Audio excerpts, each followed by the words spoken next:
Good morning साथियों, सभी का बहुत बहुत स्वागत है अपने सेकंड ग्रुप डी के टेस्ट में। साथियों, ये आपका सेकंड सीरीज होगा।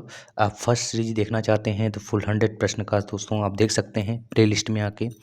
वो सब के सब सारे मिक्सअप हैं और ये मिक्सअप दोस्तों तब तक चलता रहेगा जब तक आपका पेपर का एंड नहीं हो जाता है ना।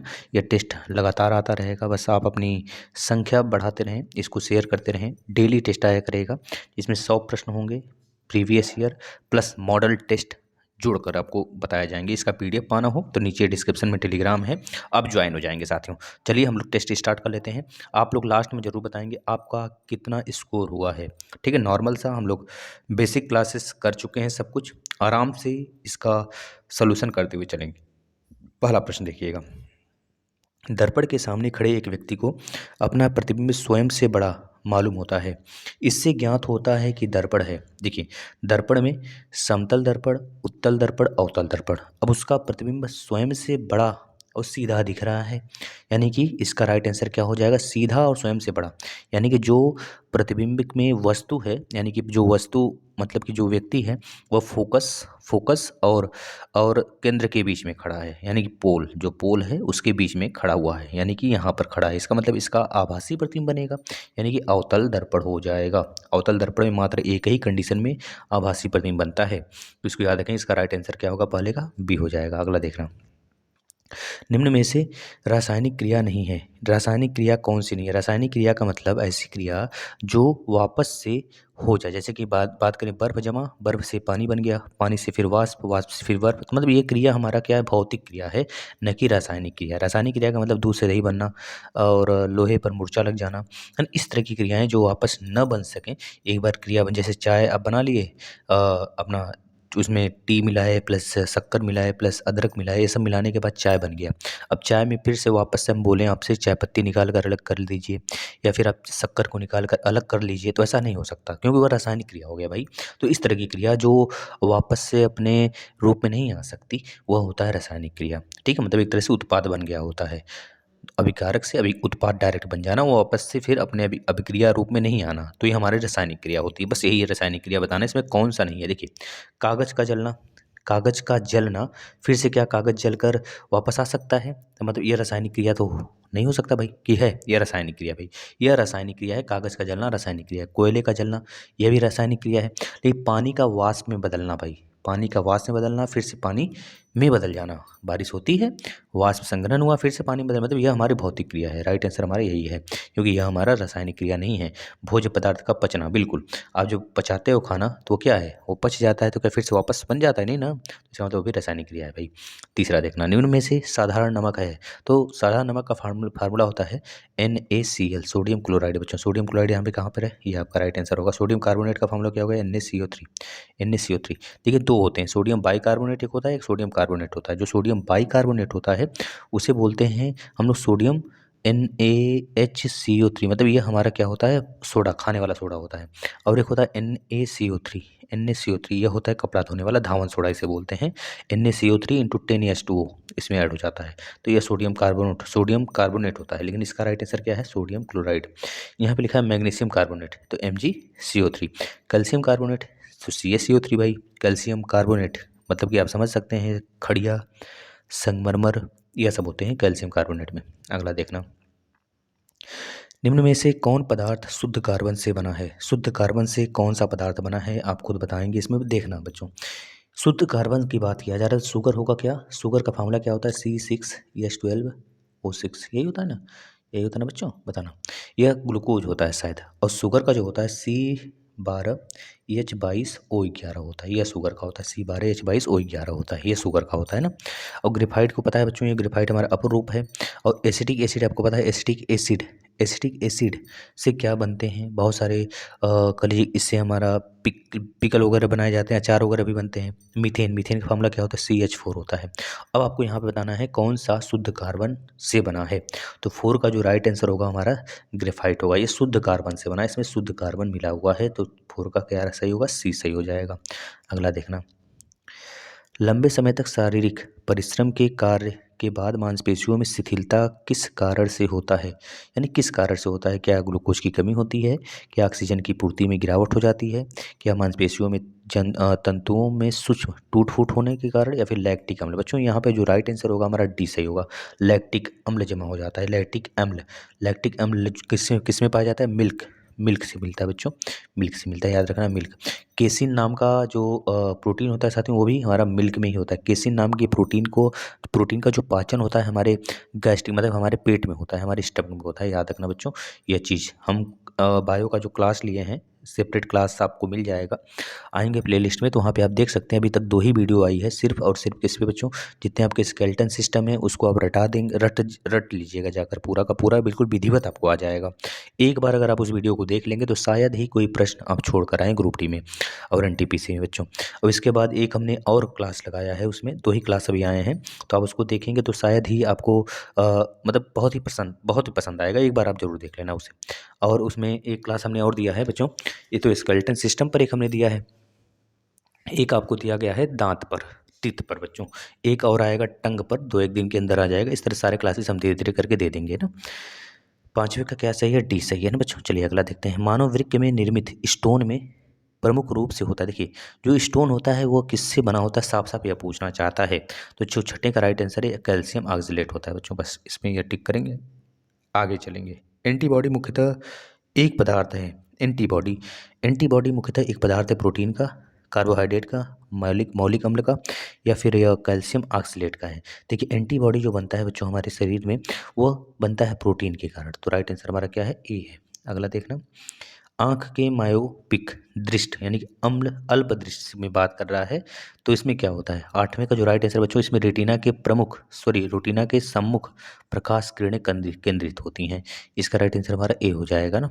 ठीक है, इसमें मायोपिक का मतलब बात कर रहा है, देखिए मायोपिया होता है और एक होता है हाइपरमेट्रोपिया।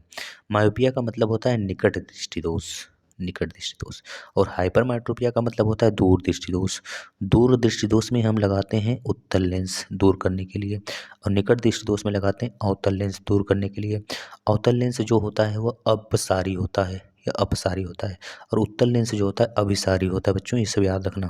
फार्मूला बता देते हैं हम आपको लेंस का, जो होता है 1/f = 1/v - 1/u होता है बच्चों, याद रख लेना। अगर बात करें दर्पण में ये फोकस और v और u में क्या संबंध होता है, तो होता है 1/f = 1/u + 1/v होता है। ये होता है हमारा किसका? दर्पण के लिए। चलिए आगे चलते हैं। पुरुषों के बाध्य कारण शल्य क्रिया को कहते हैं, क्या कहते हैं बताना जरा।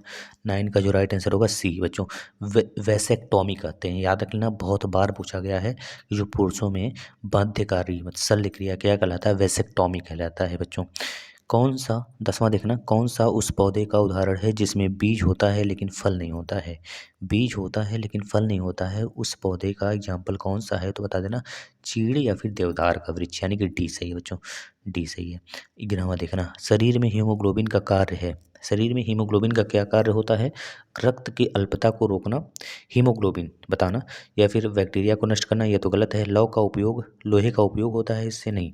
इसमें ऑक्सीजन का संवहन राइट आंसर होगा ना, इससे यह पता चलता है कि ऑक्सीजन का संवहन हो रहा है बच्चों, यह राइट आंसर यानी 11 का क्या होगा? ए होगा। ये इसका कार्य यही होता है ऑक्सीजन की सप्लाई कराना।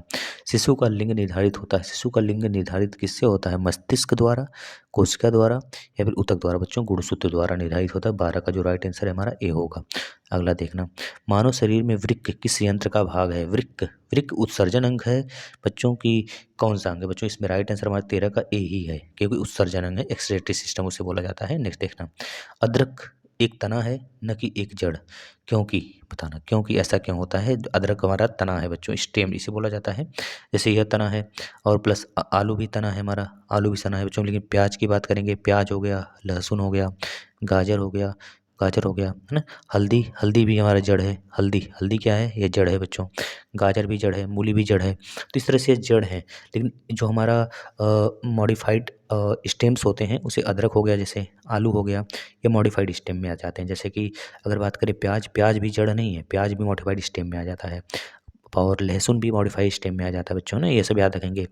जैसे कि एक और आता है स्वीट पोटैटो, वो भी हमारा मॉडिफाइड स्टेम में आ जाता है ना। तो ये सारी चीज़ें याद रखेंगे आप, यहाँ से प्रश्न बनते हैं। तो जो 14 का जो राइट आंसर हो जाएगा हमारा बी होगा। इसमें पर्व तथा पर्व संधि होते हैं।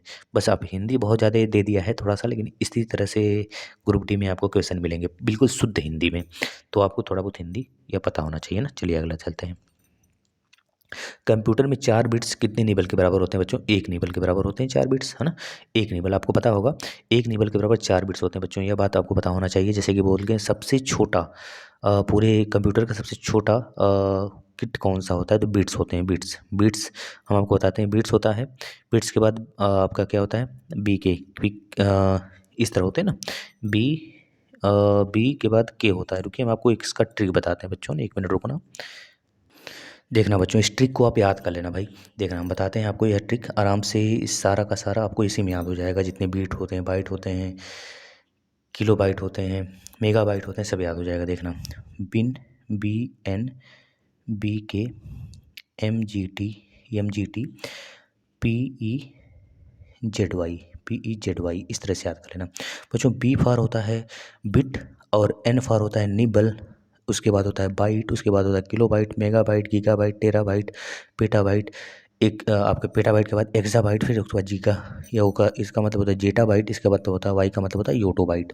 ये सारे के सारे याद कर लेना। अब देखना ध्यान से, हम एक चीज़ और बता देते हैं आपको यहाँ पे बच्चों। जो बिट होता है, बिट बिट का मतलब होता है 0 और 1, मतलब यह हमारा क्या होता है 0 और 1, ये होते हैं बाइनरी नंबर, ठीक है। अब 4 बिट बराबर क्या होता है? 4 बिट बराबर होता है 1 निबल। 4 बिट बराबर 1 निबल होता है, इस चीज़ को याद रख लेना। वही चीज़ यहाँ पूछा हुआ है, 4 बिट बराबर 1 निबल होता है, 1 निबल होता है। अब 8 बिट बराबर 1 बाइट होता है। 8 बिट बराबर याद रखना बच्चों, 8 बिट बराबर होता है 1 बाइट, 1 बाइट BYTE होता है। अब इसके बाद सब आसान है, आप याद कर सकते हैं। 1 किलो बाइट, 1 किलो बाइट बराबर कितना होता है? मतलब एक एक MB बराबर कितना होता है? मेगाबाइट बराबर कितना होता है? किलो बाइट, तो बताएंगे 1024 किलो बाइट होता है। 1 GB बराबर कितना होता है? तो बता सकते हैं 1024 मेगाबाइट होता है। इस तरह बढ़ते चले जाना क्रम से, जो हमने बताया है। बनबक MGT PEZY, इस तरह से याद कर लेना। बनबक MGT PEZY एक क्रम से है। Bit, nibble, byte, kilobyte, megabyte, gigabyte, terabyte, petabyte, exabyte और इसके बाद जेटाबाइट, योटोबाइट, इस तरह से क्रम से याद करना बच्चों, याद हो जाएगा। अगला देखना 16 नंबर। केंद्र सरकार के निम्न में से कौन से करों में राज्य सरकारों की भागीदारी नहीं होती है? केंद्र सरकार का कौन सा ऐसा कर है जो कि राज्य सरकारों की भागीदारी बिल्कुल भी नहीं होती है? पता ना, बहुत ही आराम से आप इसको बता सकते हैं, बहुत ईजी होते हैं। अगर इसमें उल्टा पूछा होता तो शायद दिक्कत हो जाता। राइट आंसर हमारा कस्टम ड्यूटी है।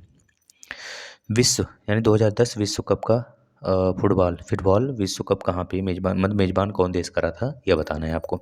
तो करंट में आपको जितने भी गेम होते हैं उसका हमने टॉपिक वाइज करंट अफेयर डाल दिया है। आप प्लेलिस्ट में आके चेक करिए, सब कुछ पढ़ डालिए वहाँ से। 17 का जो राइट आंसर है भाई कौन सा है? सी होगा, ब्राज़ील में, याद रखना ब्राज़ील। नेक्स्ट देखना, भारत और बांग्लादेश के बीच किस नाम से रेल सेवा शुरू की गई थी? बता, मैत्री होगा बच्चों, क्या होगा? मैत्री इसका राइट आंसर होगा। ये तो बहुत बार पूछा गया है, ये चीज़ याद रखना। 18 का ए सही है। अकबर द्वारा किस गुरु को अमृतसर बसाने के लिए जमीन दान में दिया था? भैया देखिए, अकबर द्वारा जो दिया गया था वह जो अकबर दिया था वो किसी गुरु को नहीं दिया था, किसी गुरु के बेटी को दिया था और किसी गुरु के कह लीजिए कि पत्नी को दिया था। हम बताते हैं आपको। देखिए, गुरु नानक, गुरु नानक, गुरु नानक, फिर आते हैं गुरु अंगद, गुरु अंगद आते हैं। गुरु अंगद के बाद आते हैं गुरु अमरदास, गुरु अमरदास, फिर गुरु रामदास, फिर गुरु अर्जुन आते हैं।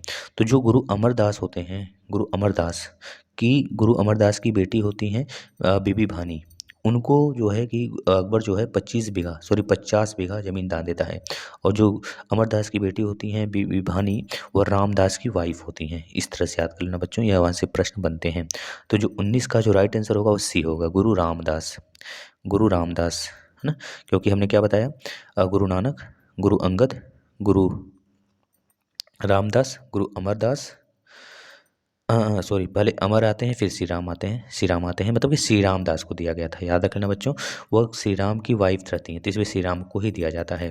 गुरु अंगद, फिर मतलब गुरु नानक आ गए, फिर गुरु अंगद आ गए, फिर गुरु अंगद के देखना नानक के अंगदान से गुरु श्री राम ने, इस तरह से ट्रिक है बच्चों, हमको ट्रिक ही बता देते हैं, इसको याद कर लेना, ट्रिक को बहुत बार एग्जाम में पूछा जाता है। यहाँ से एक प्रश्न बच्चों तय है आपका, बस पढ़ के जाना। देखना गुरु नानक के अंगदान से, नानक के अंगदान से अमर हुए श्री राम ने बच्चों, अमर हुए श्री राम ने अर्जुन का नारा लगाया। इस तरह से 5 गुरु आप इस तरह याद कर सकते हैं। उसके बाद जो है बच्चों आ जाता है गुरु हर किशन, गुरु हर गोविंद, फिर गुरु हर राय, फिर उसके बाद बच्चों गुरु तेग बहादुर, फिर आपको पता है गुरु गोविंद सिंह आ जाते हैं लास्ट में बच्चों, जिनका जन्म हुआ था बच्चों बिहार में। और जो गुरु नानक देव थे बच्चों, इनका तलवंडी में हुआ था जन्म, जो कि 1666 ईस्वी में हुआ था बच्चों, याद कर लेना 1666 ईस्वी में हुआ था इनका जन्म। कहाँ पे हुआ था? तलवंडी। तलवंडी इसमें कहाँ पड़ता है बच्चों? ये पाकिस्तान में पड़ता है। ये ट्रिक है, आप याद कर सकते हैं। अगला देखना, काकोरी कांड बच्चों कब हुआ था? पहले ये बता देना। 1925 में हुआ रहता है। कब हुआ था बच्चों? 1925 में होता है। 1925 में वही जो राम प्रसाद बिस्मिल होते हैं, राजेंद्र लाहिड़ी, ये सब मिलकर बच्चों क्या करते हैं बच्चों इनको ये सब मिलकर बच्चों जो ट्रेन होती है अंग्रेज़ों का पूरा खजाना भरा हुआ, बंदूक भरे हुए, उसको लूट लेते हैं। उसमें बहुत कम पैसे रहते हैं बच्चों, मात्र 5,000 रुपये वो लोग पाते हैं, मात्र 5,000 रुपये पाते हैं। बहुत 5,000 रुपये उस ज़माने में बहुत हुआ करते थे, है ना। तो काकोरी कांड में कौन से स्वतंत्र सेनानी को गोरखपुर जेल में फांसी दी गई थी? देखना, इसमें जितने लोग हैं चारों के चारों लोग इस साजिश में शामिल थे, है ना, याद रख लेना बच्चों। इसमें हमारे महान यह योद्धा हैं बच्चों जिन्होंने इस काम को अंजाम दिया था। इसमें बोला गया है गोरखपुर जेल में फांसी दी गई थी। इनमें से कौन थे जिनको गोरखपुर जेल में फांसी दी गई थी? राम प्रसाद बिस्मिल बच्चों, याद रख लेना। नेक्स्ट देखना, नमक कानून तोड़ने के लिए कौन सा आंदोलन चलाया गया था? अभी पिछला वाला टेस्ट में पूछा गया था कि असहयोग नमक कानून तोड़ने के लिए, उसमें पूछा गया था भारत छोड़ो आंदोलन कब हुआ था? तो 1942, आपको याद होना चाहिए। लिन लिथगो इस समय वायसराय रहता है भारत का। इसे पूछा गया नमक कानून तोड़ने के लिए कौन सा कौन सा आंदोलन चलाया गया था? 1930 में नमक कानून तोड़ा गया था बच्चों गांधी जी द्वारा। आपको पता होगा साबरमती आश्रम, साबरमती से बच्चों, साबरमती से बच्चों, साबरमती आकर बच्चों इन्होंने अपने आश्रम से उठकर बच्चों करीब कितने अनुयायी थे बच्चों इनके साथ? बताना। 72 लोग थे। कितने लोग थे जब साथ ये चलना स्टार्ट किए रहे थे बच्चों? कितने दिन का था बच्चों इनका पूरा शासन? अगर बात करें बच्चों 5 अप्रैल, मतलब कि 5 अप्रैल से स्टार्ट किए थे। 5 अप्रैल, मई और मार्च के आसपास, मतलब लगभग 22 दिन के आसपास बच्चों यह आंदोलन पूरा चला था। यह इसको किस नाम से जानते हैं बच्चों? बता देना। 21 का जो राइट आंसर हो जाएगा, इसे जानते हैं सविनय अवज्ञा आंदोलन के नाम से जानते हैं। नमक तोड़ो आंदोलन, नमक तोड़ो कानून के नाम से जाना जाता है बच्चों, यह सविनय अवज्ञा आंदोलन, याद रख लेना। चलते हैं नेक्स्ट।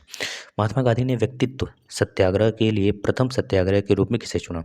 व्यक्तित्व सत्याग्रह मतलब कि यह खुद उसमें शामिल होना चाहते थे, विनोबा भावे। बच्चों याद रखना, किसे चुना? तो बता देंगे व्यक्तित्व सत्याग्रह के लिए बच्चों प्रथम सत्याग्रही वो विनोबा भावे के चुने थे। विनोबा भावे को चुना गया था। ये कहाँ के थे बच्चों? महाराष्ट्र के थे, महाराष्ट्र के थे, ये बात भी याद रख लेना। अगला देखना, बांस एक है बच्चों, बांस एक प्रकार का घास है। बांस क्या है बच्चों? नहीं झाड़ी है, नहीं जड़ी बूटी है, नहीं वृक्ष है बच्चों, एक घास है। लेकिन अभी एक राज्य बच्चों वृक्ष का दर्जा दिया है, बताना कौन सा राज्य है जो हाल ही में बांस को वृक्ष का दर्जा दिया है? बताना। ये नॉर्थ ईस्ट का राज्य है, हम आपको यहाँ तक हिंट कर देते हैं, बता देना बस आप। गुरु गोविंद सिंह का जन्म स्थान है बच्चों, देखिए वही पूछ दिया कि नहीं, पटना साहिब। कहाँ पे इनका जन्म हुआ है बच्चों? पटना साहिब में। अभी तो बताया पटना कहाँ पे पड़ता है? बिहार में। बिहार भी लिखा आएगा तो भी आप मारेंगे बिहार। अगला देखना, भारत के प्रतीक चिन्ह का आधार पट्टी पर अंकित शब्द सत्यमेव जयते किससे लिया गया बच्चों? तो मुंडकोपनिषद से लिया गया है। ये चीज़ याद कर लेना, यहाँ से प्रश्न बनते हैं। देखिए बन गया है।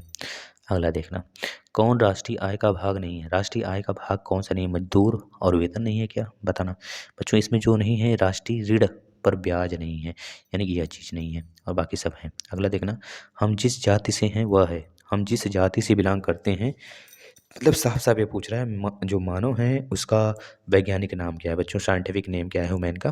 बताना। होमो सेपियंस है। राना टिग्रिस किसका है बच्चों? राना टिग्रिस मेढक का है, मेढक का है। राना टिग्रिस किसका है? मेढक का है बच्चों। बच्चों मेलिस्का डोमेस्टिका मलिस्का किसका है बच्चों? मक्खी का है। याद रखना बच्चों, ये सब सारी चीज़ें पूछी जाती हैं बच्चों।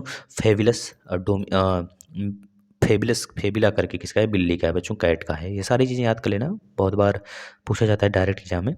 सिंधु घाटी सभ्यता की लिपि थी, बच्चों इसकी लिपि क्या पढ़ी जा सकती थी, बताना इसकी लिपि क्या पढ़ी जा सकती थी सिंधु घाटी सभ्यता का। तो 28 का जो राइट आंसर अस्पष्टीकृत। सबसे प्राचीन वेद कौन सा बच्चों, बता देना ऋग्वेद है सबसे प्राचीन वेद, याद रख लेना बच्चों। यहाँ से प्रश्न बनते हैं। ऋग्वेद में यज्ञ वगैरह का पता चलता है, और सामवेद में गीत गान का पता चलता है, अथर्ववेद में बच्चों जो जादू टोना का पता चलता है। ये सारी बातें आपको पता होना चाहिए। 29 का जो राइट आंसर होगा हमारा क्या हो जाएगा, डी हो जाएगा। अगला देखना, अपने अभिलेखों में प्रायः जिस नाम से अशोक संदर्भित हैं वह है बच्चों प्रियदर्शनी से इनको संदर्भित किया गया बच्चों, प्रियदर्शनी से संदर्भित किया गया था। याद रखना है, यहाँ से प्रश्न बनते हैं बच्चों। 261 ईसा पूर्व, याद कर लेना बच्चों। जहाँ पर बहुत ज़्यादा रक्तपात हुआ था बच्चों, उड़ीसा को अच्छे था, उसका नाम बता देना कलिंग लड़ाई। कलिंग के बाद ही इनका जो है मन बदल जाता है और यह बौद्ध धर्म में शामिल हो जाते हैं बच्चों, याद रखना। यानी कि जो 30 है उसका राइट आंसर क्या होगा, 30 का राइट आंसर ए हो जाएगा। अगला देखना, निम्न शासकों में से किसने प्रत्येक 5 वर्ष पर प्रयाग में धार्मिक सम्मेलन किया। बच्चों प्रत्येक 5 वर्ष के लिए, वो भी प्रयाग में किया है, तो हर्षवर्धन बता देना, इसका राइट आंसर क्या हो जाएगा, हर्षवर्धन हो जाएगा। 31 का राइट आंसर सी होगा। अगला देखना, प्रसिद्ध पारसी पर्व नवरोज को भारत में निम्न में से किसने प्रारंभ कराया था। बच्चों ये तो बहुत आसान है, इसको बलबन ने कराया था। राइट आंसर आप एक मिनट कुतुबुद्दीन ऐबक कराया था बच्चों, बलबन नहीं कराया था, ये कुतुबुद्दीन ऐबक कराया था। इसी ऐबक का बच्चों घोड़े से गिरकर देहांत हुआ था, याद रखना, चौगान खेलते समय। बहुत ही इंपॉर्टेंट यहाँ से प्रश्न बनते हैं। अगला देखना, केंद्र सरकार के कर राजस्व का सबसे बड़ा स्रोत क्या है बच्चों। यह पूछा गया है आपका कर स्रोत, मतलब कि एक तरह से मतलब कि उसका जो हम लोग टैक्स देते हैं ना, सबसे बड़ा कौन सा स्रोत है केंद्र सरकार के लिए पूछा जा रहा है, तो इसका राइट आंसर निगम कर बच्चों, याद रखना, निगम कर होता है जो हम आप लोग देते हैं वही। निम्न में से कौन सा अप्रत्यक्ष कर है। अप्रत्यक्ष कर हमारा क्या है, पूंजी लाभ है, संपत्ति कर है, आबकारी कर है। इसका जो राइट आंसर होगा बच्चों, ये हमारा सी हो जाएगा, आबकारी कर। आबकारी कर जो होता है यह अप्रत्यक्ष कर होता है। संपत्ति कर, निगम कर, पूंजी लाभ कर, यह सब प्रत्यक्ष कर में आ जाते हैं। भारत का पहला जनजाति विश्वविद्यालय की स्थापना कहाँ किया गया था। भारत का पहला जनजाति विश्वविद्यालय की स्थापना जो किया गया था बच्चों, वो मध्य प्रदेश में किया गया था। याद रख लेना, मध्य प्रदेश में बहुत सारे बच्चों राष्ट्रीय उद्यान है, जैसे पन्ना है बच्चों, और पन्ना के बाद आप बताना जरा, पन्ना है, माधव है, बांधवगढ़ है, माधवगढ़ है बच्चों, पन्ना है। और बच्चों यहीं पर भोजताल भी स्थित है मध्य प्रदेश में, याद रखना बच्चों। यहीं पर बच्चों एक कह लीजिए कि कोरोना काल में बच्चों एक पादुकोण पहल भी चलाया गया था, जो कि कोविड-19 से पीड़ित व्यक्ति थे जो बहुत दूर से आ रहे थे, उनके लिए चप्पल की सुविधा कराई गई थी बच्चों। यहीं पर बच्चों दीदी वाहन सेवा भी लॉन्च कराया गया था हमारे मध्य प्रदेश में ही, जिससे कि जो गर्भवती महिलाएं हैं कोरोना काल में, वह अपने मतलब कि एक तरह से सुरक्षित उनको एम्बुलेंस के थ्रू वहाँ पे पहुँचाया जा सके हॉस्पिटल में बच्चों। बहुत सारी योजनाएं हैं, डिमांड करिएगा, उस पर एक वीडियो आ जाएगा बच्चों। विश्व जूनियर बैडमिंटन का खिताब जीतने वाले भारत के पहले खिलाड़ी हैं, बताइए बच्चों। विश्व जूनियर बैडमिंटन की बात कर रहा है तो साइना नेहवाल हैं बच्चों, यहाँ पे प्रकाश पादुकोण हैं। जो 36 का राइट आंसर बच्चों वो साइना नेहवाल हैं, याद रख लेना। यहाँ से प्रश्न बनते हैं, हमेशा बनते हैं बच्चों, हमेशा हमेशा बनेंगे, इस बार भी इन्होंने जीता है। अगला देखना, भारत के महालेखा नियंत्रक एवं परीक्षक यानी कि कंट्रोलर ऑडिट जनरल बच्चों बात कर रहा है कि कार्यालय से लेखा अंकन यानी कि अकाउंटिंग की बात कर रहा है बच्चों, कार्य कब पृथक कर दिया गया था। इसका राइट आंसर बच्चों क्या हो जाएगा, 37 का, मतलब इसका एक तरह से अलग स्टार्टिंग कब किया गया था, बी हो जाएगा 1976। अब बताना 1976 को कुछ याद आ रहा है क्या। 42वां नंबर का संविधान संशोधन हुआ था, इसमें बच्चों प्रस्तावना में 3 शब्द जोड़े गए थे, अखंडता, बंधुता, इस तरह के धर्मनिरपेक्षता बच्चों, यह सब 3 शब्द जोड़ा गया था बच्चों ना, जो कि फ्रांस की क्रांति से प्रेरित था बच्चों, याद रख लेना। यहाँ से प्रश्न बनते हैं। और 1976 जो आपका बच्चों यह 42वां संविधान संशोधन हुआ था, इसको मिनी कॉन्स्टिट्यूशन के नाम से भी जाना जाता है ना। चलिए अगला चलते हैं। ओट्टम बच्चों, ओट्टम सुनते ही आप लगा देना केरल, ओट्टम सुनते ही बच्चों केरल लगा देना। केरल का यह राजनीति, अगर राजनीति पढ़ना है बच्चों, आपको सारे राज्यों का नृत्य, लोक नृत्य पढ़ना है तो आ जाना प्लेलिस्ट में, उसमें आप पाएंगे पर्यावरण यानी कि इन्वायरमेंट सेक्शन बना हुआ है, उसमें 40-50 वीडियो हैं, आप देख जाइए पूरा का पूरा। मणिपुर में बच्चों स्थित है, बताना क्या, लोकटक झील है। आंध्र प्रदेश में बच्चों कौन सा झील स्थित है बता देना, और पंजाब में कौन सा झील है बच्चों, याद कर लेना, बता देना। देखिए लोकटक यहाँ पंजाब में कौन, आंध्र प्रदेश में कौन सा है बच्चों, बताना, बहुत ही फेमस है, बताना जरा। चलिए हम तोड़ते हैं, आंध्र प्रदेश और तमिलनाडु के बॉर्डर पे भी है, ये भी सुन लीजिए। पैगोड़ा, पैगोड़ा बच्चों का किस देश, एक मिनट, पैगोड़ा का देश किसे कहा जाता है। पैगोड़ा का देश बच्चों किसे कहा जाता है, इसे म्यांमार को कहा जाता है पैगोड़ा का देश, याद रखना। और नेपिटाओ इसका कैपिटल है। थाईलैंड का बैंकॉक है बच्चों। ऑस्ट्रेलिया का बताना कैपिटल क्या है, और मिस्र का बताना बच्चों कैपिटल क्या है। नेक्स्ट देखना, शब्द चक्र किस खेल में प्रयोग किया जाता है बच्चों? चक्र, चक्र किस खेल में प्रयोग किया जाता है? चक्र की बात कर रहा है, ध्यान से पढ़ लेना। जितने गेम है ना लूसेंट में, पीछे आ जाना बच्चों, पीछे बिल्कुल पीछे आना, लूसेंट में बिल्कुल पीछे आएंगे बच्चों। वहाँ पे सार करके दिया होगा, पूरा का पूरा सार पढ़ जाना बच्चों, वहाँ से प्रश्न आते हैं 100%, पूरा चाट जाना। 40 का बताना राइट आंसर क्या होगा बच्चों? डी होगा, पोलो। पोलो पोलो याद रखना बच्चों, पोलो में कितने खिलाड़ी होते हैं? 4 खिलाड़ी होते हैं ना। नेक्स्ट देखना, भारत के 38वां बांध संरक्षित क्षेत्र किस राज्य में बनाया गया है? 38वां बांध संरक्षित क्षेत्र जो बनाया गया है बच्चों, वो बनाया गया है हमारा केरल में बनाया गया बच्चों। केरल का कैपिटल क्या हो जाएगा बताना? केरल का कैपिटल बच्चों क्या हो जाएगा? और मध्य प्रदेश का कैपिटल भोपाल हो जाएगा। झारखंड का कैपिटल बच्चों बताओ रांची हो जाएगा। पश्चिम बंगाल का कैपिटल क्या हो जाएगा बच्चों? बता देना। पश्चिम बंगाल का बता देना और केरल का बता देना, फटाफट बता देना आप लोग। अगला देखना, सेबी किसका प्रतीक है? सेबी मतलब कि आपको बच्चों बताना है, एक्सचेंज, एक्सचेंज होता है भारत का ना, ब्यूरो करके होता है बच्चों। एक्सचेंज इसे बोला जाता है कि मतलब कि जब भारत में कोई विदेशी कंपनी आती है यहाँ पर, तो सेबी से जाके लेना पड़ता है, फिर उसके बाद वो अपना शेयर वगैरह भारत में किसी कंपनी को बेचती है। मतलब एक तरह से जो सेबी बच्चों एक ऐसी संस्था है, 1992 में इसे खड़ा करा गया था, 1992 में इसे खड़ा करा गया था बच्चों। और यह एक ऐसी संस्था है जो कि बाहर से आए हुए किसी भी व्यावसायिक कंपनी को वो चेक करती है कि ये तुम फर्जी तो नहीं हो भैया, फर्जीवाड़े के तरीके से तो नहीं आ रहे हो। मतलब सेबी एक तरह से बच्चों भारत के लिए बहुत ही विशेष कार्य करती है बच्चों। इसमें पूछा जा रहा है इसका फुल फॉर्म क्या है, इसी वजह से हमने नहीं बताया, आपको बताना बताना बच्चों। पहले इसका राइट आंसर बच्चों क्या होगा? Security and exchange board of India बच्चों। Security exchange and exchange board of India बच्चों, इसका राइट आंसर हमारा सी होगा। अगला देखना बच्चों, अगला राइट आंसर क्या हो जाएगा इसका? कीवी। कीवी किस देश का बच्चों? ये तो आपको सभी लोग को पता होगा। कीवी किस देश का बच्चों राष्ट्रीय जीव है? आप आ जाना बच्चों लूसेंट में, लूसेंट में यह साफ साफ झलकता हुआ आपको दिख जाएगा। सारे राज्यों का, सॉरी सारे देशों का जो राष्ट्रीय प्रतीक है, राष्ट्रीय जीव है, राष्ट्रीय फूल है बच्चों, वो जरूर पढ़ लेना। यहाँ से प्रश्न ग्रुप डी में 1 नंबर आपके तय हैं। आप खुद क्वेश्चन से समझ जाएंगे कि आपको किस प्रकार से सारी चीज़ें पढ़नी है। जो वीक होगा आप उसको सॉल्व कर सकते हैं। इसका राइट आंसर क्या होगा? न्यूजीलैंड। अमेरिका का बताना बच्चों कैपिटल क्या है? कनाडा का कैपिटल क्या है? ओटावा। जापान का कैपिटल बच्चों क्या है? जापान का कैपिटल बता देना। और जापान में हम आपको बता देते हैं 4 मुख्य आइलैंड हैं जो कि बहुत बड़े हैं इसमें बच्चों। होन्शु, होक्काइडो, क्यूशु, शिकोकू बच्चों, ये चारों याद कर लेना क्रम से बच्चों। यहाँ से प्रश्न बनते हैं बच्चों। जापान एक ऐसा देश है जहाँ पर कृषि कृषि करने का कोई भी सवाल ही नहीं, वहाँ पर कृषि नाम का मतलब कि जगह ही नहीं कृषि करने का। ब्रह्मपुत्र नदी भारत में मैदानी भागों में किस नाम से प्रवेश करती है बच्चों? ब्रह्मपुत्र अगर भारत के मैदानी भागों में आती है तो किस नाम से प्रवेश करती है भारत में बच्चों? इसका राइट आंसर क्या होगा? दिहांग बच्चों। जब तक यह तिब्बत में होती है तब तक इसे सांगपो के नाम से जाना जाता है। जैसे यह भारत में एंट्री करती है तो मध्य प्रदेश, सॉरी अरुणाचल प्रदेश में एक जगह है बच्चों, डिस्ट्रिक्ट है दिहांग, दिहांग या फिर दिवांग के नाम से जाना जाता है बच्चों। जैसे ही फिर असम में आती है ब्रह्मपुत्र, उसे हम ब्रह्मपुत्र के नाम से जानना जाने लगते हैं बच्चों। जैसे ही असम में आती है तो माजुली द्वीप का निर्माण करती है, माजुली बच्चों डिस्ट्रिक्ट में असम के। याद रखना बच्चों, जैसे ही यह ब्रह्मपुत्र पश्चिम बंगाल से मतलब एक तरह से बच्चों असम से गिर जाती है कहाँ पर? बांग्लादेश में। बांग्लादेश में जैसे ही आती है उसको जमुना के नाम से जानते हैं, जमुना, यमुना नहीं, जमुना नाम से जानते हैं बच्चों, याद रखना। जब यह गंगा से मिल जाती है तो पद्मा के नाम से जाना जाता है बच्चों, पद्मा के नाम से। ये सारे के सारे इसके नाम हो गए। जो 44 का जो राइट आंसर बच्चों वो हमारा सी होगा। अगला देखना, आनुवंशिक इकाई है, आनुवंशिकता की इकाई बच्चों क्या होता है? जीन होता है कि डीएनए होता है? बच्चे इसमें कन्फ्यूज हो जाते हैं जब दोनों एक साथ दिया रहता है। तो याद रखना बच्चों, जीन, जीन होता है, जीन, है ना। आपके माता पिता के जो जीन है आपसे जरूर मिलता होगा। निम्न में से कौन जल तथा कार्बन डाइऑक्साइड को कार्बोहाइड्रेट में बदलता है? जल और कार्बन डाइऑक्साइड का बच्चों, जल मतलब कि यह बात कर रहा है H2O की, H2O, H2O की बात कर रहा है। कार्बन डाइऑक्साइड का मतलब CO2 का बात कर रहा है बच्चों। ये चीज़ याद रखना, इसमें बोला जा रहा है कार्बोहाइड्रेट में बदलता है। इसका तो डिफ़िकल्ट है थोड़ा बताना बच्चों। इसमें सवाल होगा, राइट आंसर बच्चों सवाल होगा। बच्चों आपको पता है सवाल के कारण ही एक दिन महाराष्ट्र का कोरोना काल में बच्चों एक नदी है लोनार, लोनार नदी है बच्चों, नदी कह रहे हैं बच्चों, झील है लोनार झील, जिसको अभी रामसर साइट का दर्जा दिया गया है। लोनार का जो पानी है बच्चों बिल्कुल लाल हो गया था रेड एल्गी के कारण बच्चों। ये एक प्रकार का कह लीजिए जो लोनार झील है बच्चों, ये महाराष्ट्र में पाया जाता है लोनार, जो यह एक प्रकार का कह लीजिए उल्का पिंडों से बना हुआ है ना। नेक्स्ट देखना, बल्क में रोशनी देने वाला फिलामेंट किससे बना होता है? बल्क में, अगर बल्क में रोशनी दिया जा रहा है बच्चों तो जाहिर सी बात है टंगस्टन का बना होगा। 47 का राइट आंसर बच्चों डी हो जाएगा।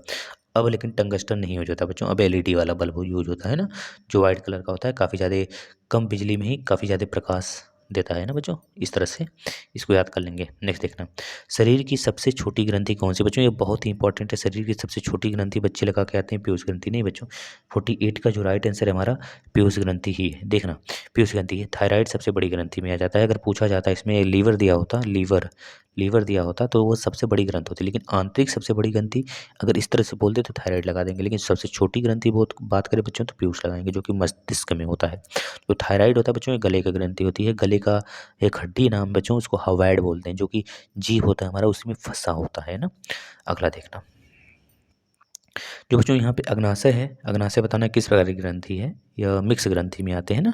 देखते हैं सेल्सियस और फ़ारेनहाइट पैमाना सदृश होता है बच्चों, मतलब बराबर की बात कर रहा है, तो -40 डिग्री सेंटीग्रेड पर इसका फार्मूला होता है C/5 इक्वल टू F -32 अपान में 9 इक्वल टू बच्चों K -273 बटे के 5 होता है बच्चों। इसको याद कर लेना। एक और होता है रोमर, रोमर मतलब कि सेल्सियस, फ़ारेनहाइट, केल्विन और रोमर, ये सब के सब टेम्परेचर के एक तरह से बच्चों क्या है यूनिट है। लेकिन अगर बात करें टेम्परेचर का एमकेएस पद्धति में यूनिट क्या होगा बच्चों, तो मतलब बता देना आप केल्विन होता है, इस चीज़ को याद रख लेना बच्चों।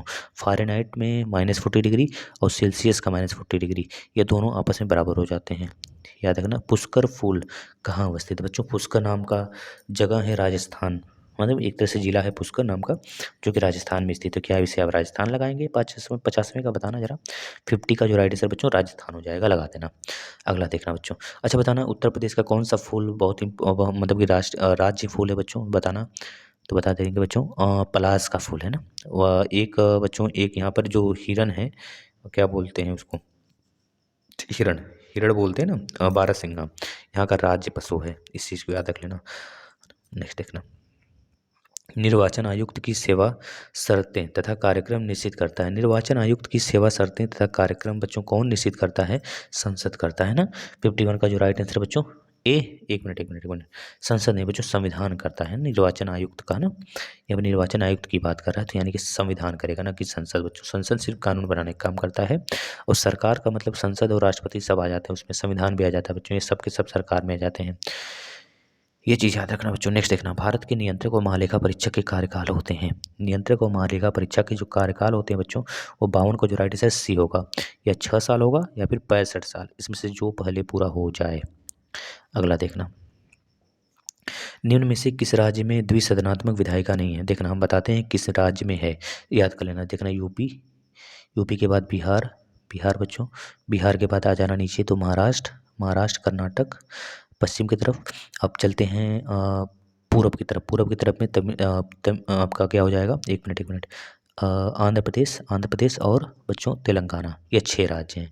पहले 7 हुआ करता था जम्मू कश्मीर, लेकिन अब जम्मू कश्मीर बच्चों 5 अगस्त 2019 से यूनियन टेरिटरीज में कन्वर्ट हो गया है, लद्दाख के साथ बट गया है। लद्दाख में 2 ज़िले चले गए हैं, लेह और कारगिल, और उसके बाद जो 22 ज़िला जो बाकी ज़िले हैं इसमें आ गए हैं। तो इस तरह से अब 6 ही राज्य ऐसे हैं जो द्विसदनात्मक है। तो इसमें से बताइए कौन सा ऐसा राज्य है जो द्विसदनात्मक नहीं है। बिहार है, कर्नाटक भी है, महाराष्ट्र भी है, लेकिन राजस्थान नहीं है। तो राइट आंसर सी हो जाएगा। अगला देखना, सर्वोच्च न्यायालय के जजों का वेतन किससे आहरित होता है बच्चों। जो सर्वोच्च न्यायालय के जज होते हैं बच्चों, उनका जो वेतन होता है वो संचित निधि पे, संचित निधि से मिलता है ना, कि आकस्मिक निधि नहीं बच्चों। उसका जो जज होता है, जजों का जो वेतन होता है वो संचित निधि से सीधे वो दिया जाता है इनको। नेक्स्ट देखिए, रेलवे भारत के संविधान में कौन सी लिस्ट में आता है। जो रेलवे जो होता है वो केंद्रीय सूची में आता है, यह चीज़ याद रखना, जो कि अनुसूची नंबर 7 के केंद्रीय सूची में जोड़ा गया है। ये चीज़ याद रखना, ये हमारा राइट आंसर केंद्रीय सूची होगा, 55 का बी राइट आंसर होगा। अगला देखना, लेज़र का अक्षर विन्यास होगा, लेज़र का फुल फॉर्म पूछ रहा है तो बता देना बस, क्या हो जाएगा, light amplification by emulated emission of radiation बच्चों, यानी कि 56 का जो राइट आंसर होगा वो ए ही सही है, हमारा ए सही बच्चों। लाइट एम्पलीफिकेशन, लेजर का मतलब बच्चों हो गया LAS, लेज़र, यह होगा ना, ये होगा। तो यानी कि एल का मतलब हो गया लाइट, एम्पलीफिकेशन बाई स्टिमुलेटेड बच्चों, इसके बाद एडिशन ऑफ रेडिएशन, ये राइट आंसर। लेज़र का उपयोग बच्चों कहाँ पे किया जाता है, देखिए राडार हो गया, लेज़र हो गया बच्चों, ये सब सारी चीज़ें आपको याद होना चाहिए ना, जो कि वेरी इंपॉर्टेंट है, यहाँ से डायरेक्ट प्रश्न बनते हैं। केंद्र सरकार किस मद पर रुपया ज़्यादा खर्च करती है, किस मद पर, सब्सिडी पर, कि ब्याज अदायगी पर बच्चों, कि केंद्रीय योजना पर, कि रक्षा पर, कि सब्सिडी पर। 57 का जो राइट आंसर बच्चों डी होगा, केंद्रीय आयोजना पर, केंद्रीय योजना वगैरह बनाने में बच्चों बहुत ज़्यादा खर्च होते हैं। अगला देखना, संक्षिप्त शब्द सेबी, अभी आपने पढ़ा था सेबी मतलब कि आपको फुल फॉर्म बताया गया था बच्चों सेबी का। आपका एक्सचेंज, जो भारत के एक तरह से जो उपनिवेश मतलब भारत में जो आते हैं अपना कह लीजिए बच्चों की शेयर खरीदने या फिर शेयर बेचने, उनके लिए वो एक तरह से काम करता है बच्चों, गवर्नमेंटल बॉडी का, है ना। तो याद रखना इसमें राइट आंसर इसका क्या होगा 58 का बच्चों सी हो जाएगा। Security and exchange board of India, यही सेबी का फुल फॉर्म होता है ना, यही ऊपर भी पूछा गया था। 59 देखना, निम्नलिखित में से कौन सा युग्म सही नहीं है, इसे बताना है।